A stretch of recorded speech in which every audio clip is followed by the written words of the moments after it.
So we're talking about the movement now, or the relationship between the false self and the true self. And the false self is very tough and very strong, and it's all our lives it has lived for us and guarded us with its own life, so to speak.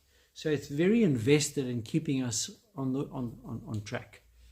It hasn't for a moment ever considered the thought of letting go and allowing itself to be slowly phased out. So, but the false self, as I said, hangs on for dear life and doesn't let go easily. And it particularly doesn't let go when it doesn't know what you want to move on to. It would come along as a sort of a passenger if what you offered it was better.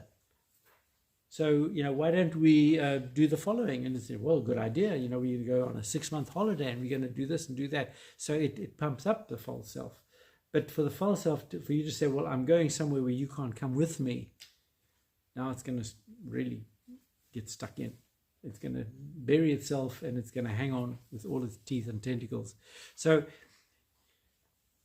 what we need to understand is that the true self is really the self that God has made. It's the self that we were born to be. It's the blueprint that shaped us. Now, we're not talking about who God is and how God is, but we're talking about being created, and being created with a particular design by a particular designer. So we believe that there is a God out there, and God has made us, and He's made us to be something specific, and He's made us for a purpose. Every single thing in nature has its place in the whole order of things, and each has its function and its meaning and its appropriate purpose. And humankind is very much part of creation, and each of us as individual and unique entities are created to be a functioning part of that natural order. So God has made us to be something, but as I said, society's come along and shaped or distorted our formation. Not malevolently. It's tried to create a society that works, and that's fine. But it's basically given us a self, and now our job is to begin to release ourselves from that self and find the true self. And God invites us to that, and God wants to help us to find that, because it's in finding the true self that we find our real purpose, and we find that which actually satisfies and fulfills. So when we find who we are and what we're here for, we can then begin to actually function appropriately out of the true self and actually find the peace and fulfillment that we know is deep down is what we want. And so we need to move in that direction. And from next week, we'll be looking at different aspects that we're needing to, because God doesn't want us to switch off our identity and find a brand new identity. You'll still be who you are. You'll still be Christy. You'll still be Marcus. You'll still be Ingrid, okay? But the self that was leaning towards complying with the world is now beginning to shift and be transformed into a self that's taking the risk of becoming more itself. So you'll still be good at the things you're good at, but for a different motivation, for a different driver, for a different result. So it's almost like a metamorphosis. It's still the person you are. You'll still be recognizable. It's not like you're trying to become something else. But it's almost like you find your real identity. Something comes alive and you think, oh, yes. And something in you resonates. And one of the big things is you can let go of a lot of stuff that you're carrying that isn't fulfilling. All of us are very busy. All of us are carrying a whole lot of stuff that we don't know why we're carrying. And to be able to put it down and to be able to say, I don't need that. I don't need to prove this to anybody anymore. I don't need to strive in this way anymore. Those particular drivers I can let go of. These here I'm going to work on.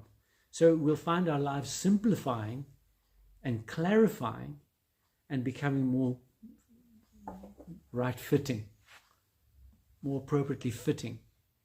But it's not like you can look from where you are and say, well, what does the true self look like? we almost go through a no person's land. I don't want to say no man's land or no woman's land, but we sort of, in letting go of parts of ourselves that we know so well, we almost move into a space where we don't know ourselves. It was like us being at sea and there's just water all around, thinking, what are we doing out here? And you find yourself, what am I doing? But there's something, it's like something deep inside says, here I stand, I can do no other. You'll know deep down that you need to do this and you won't know why. But the fact that you'll know that you have to do it, that's the confirmation. Because if you know why, it's usually for some external reason. If you don't know why, it's a much more intuitive, instinctual reason. And it's much more likely to be coming from the true self saying, I'm tired of playing these games. I'm tired of being who I'm not. I'm tired of trying to please people who in the end are never able to be pleased. I'm beginning to take the risk of disappointing people. I remember reading in a book that the first time we disappoint somebody is when we start beginning to find our own identity. Because in disappointing, not that we want to disappoint, but we're actually not living up for other people's affirmation.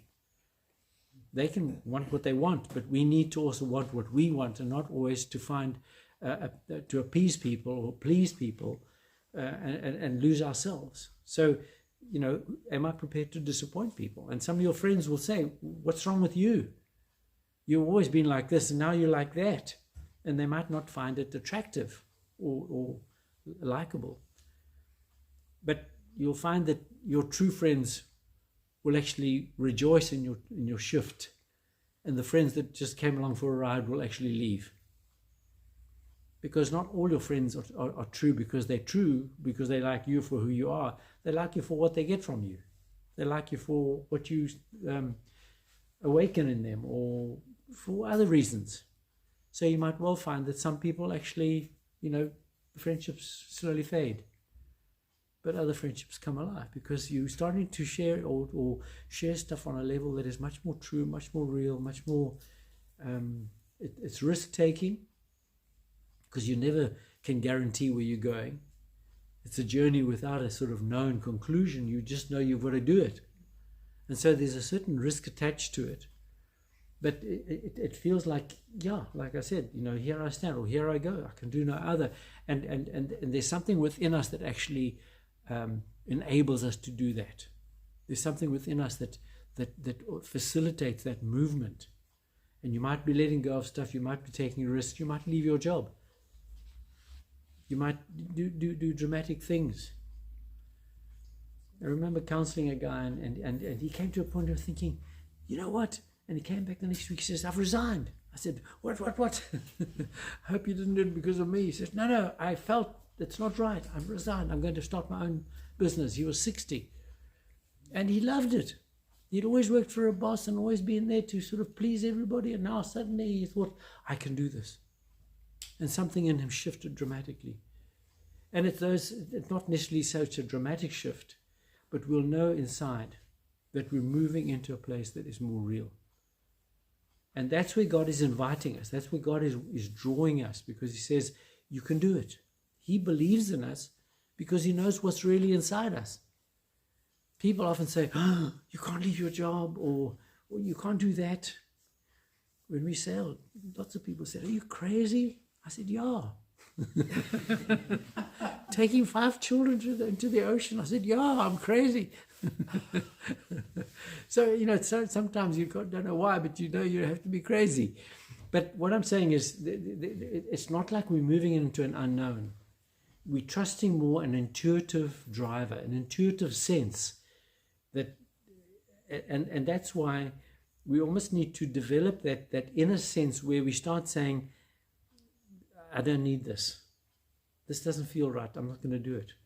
I haven't worn the shirt for a year. I'm giving it away. It's like not hanging on to everything just in case one day I'll need it, but actually lightening up so that we're making choices that have a profound influence on how we're moving away from the false self into a more true self. And that's where God is inviting us. He's drawing us into a place where we believe before we see.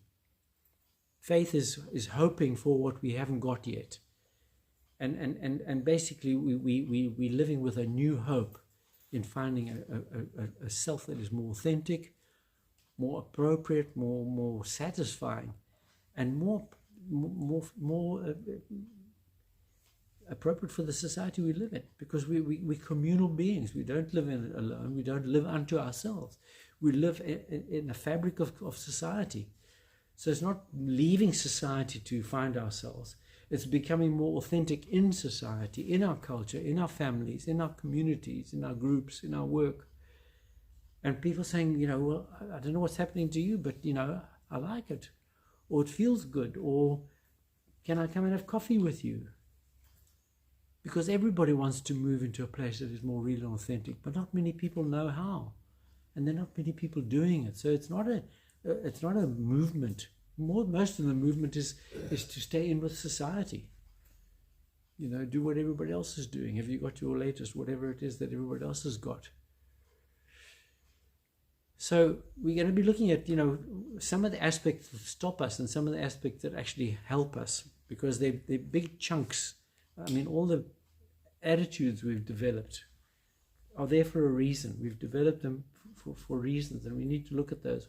All the feelings we carry, the angers, the anxieties, the fears, the jealousies, the longings, those are all there for a reason. So it's not like just cutting ourselves off from ourselves.